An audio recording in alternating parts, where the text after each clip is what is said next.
We are JoyMasher, a small studio from Brazil that makes games that are retro experiences.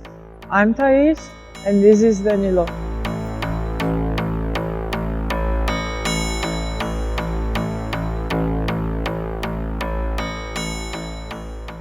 I worked in games like Oniken and Odalus. Those are pixel retro games.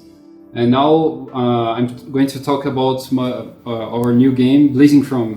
It's platform action games, run and guns, play action, not so much exploration, more action-oriented games. My direct inspirations are Contra, Hard Corps, for sure, Contra 3, Metal Slug series, like my favorite Metal Slug is Metal Slug 2 or X, it would be both the same, almost the same thing. Old sci-fi movies like The Terminator. The Terminator is a huge part of Blazing Chrome because you have the killing machines taking over the world after a nuclear war, so it's totally Terminator. Oniken has a lot of stuff from Mad Max, but Blazing Chrome is more Terminator. Some of the backgrounds I took inspiration from some very old pre-Metal Slug game that was, the name was Gun Force 2. It was the same developer of Metal Slug, but it was an older game. Yeah, I still play a lot of those games. I still have the system, so when I kind of stress, I just put the game there and start to play. And it's really good, it's refreshing. It's something that I like to do, even to take inspiration for stuff I do, and for new stages, new mechanics, stuff like that.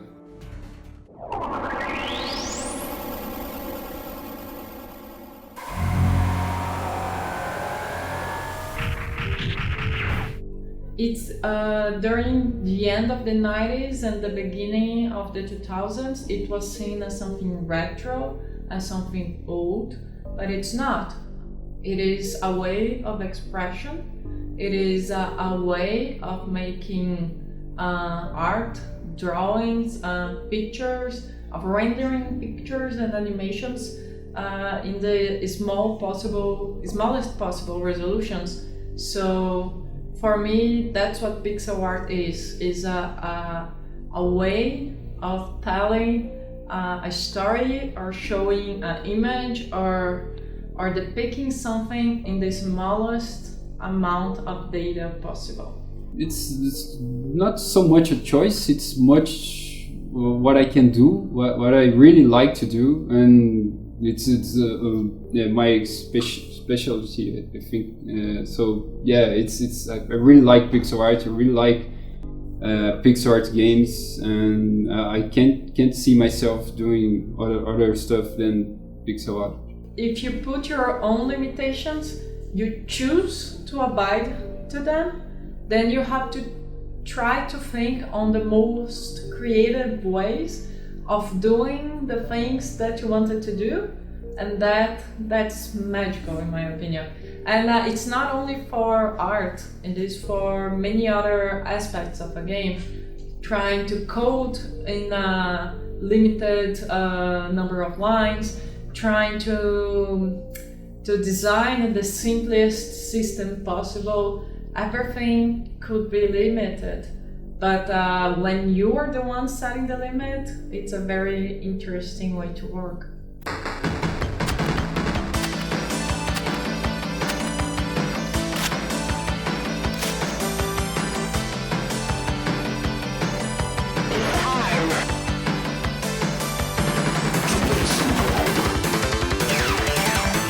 Well, for the main character, I took some stuff from old animes and from stuff from movies like Terminator, Sarah Connor, Ellen Ripley from Aliens. There's also similarities with Xena from Contra Hard Corps.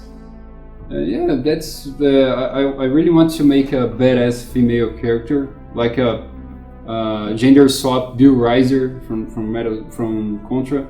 And the other character is Doyle. He's like a cyborg with bad attitude. He's a robot with like a mohawk hair, red mohawk, and he thinks he's a rocker. And yeah, that's it. Generally, I start my work directly in the pixel art because most of the stuff that you do sometimes in hands, you create a character with so much detail, and you cannot transfer that too well to pixel art because you have so low resolution.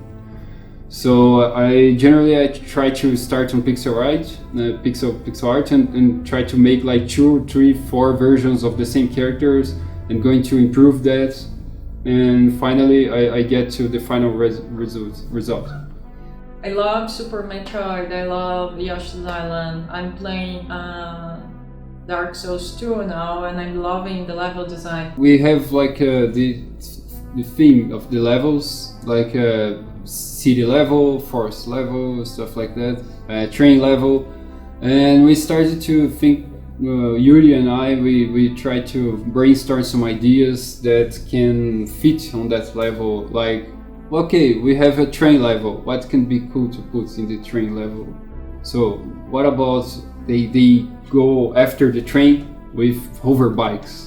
They like bandits, they like the guys who assault the train, who gets the train in old western movies. Blazing Chrome is a fast-paced game, you have to go fast.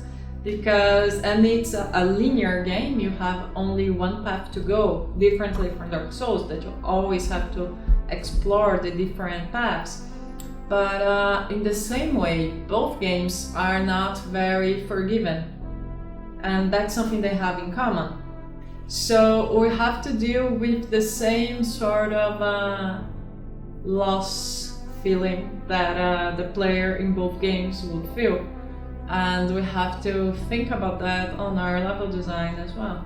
For Blazing Chrome, we try to, like, for example, I was talking about stage 2. There's a train raid, and the main characters are trying to get into the train, like an old western movie, and we found that it would be cool to try to emulate that Ennio Morricone, like good, bad and ugly music.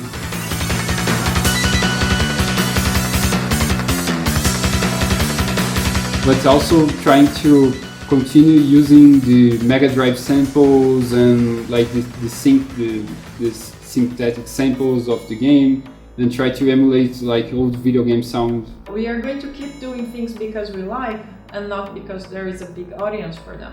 We are not like a game studio that was created to make profit. We do this because we like to do this, and that's what we are going to keep doing.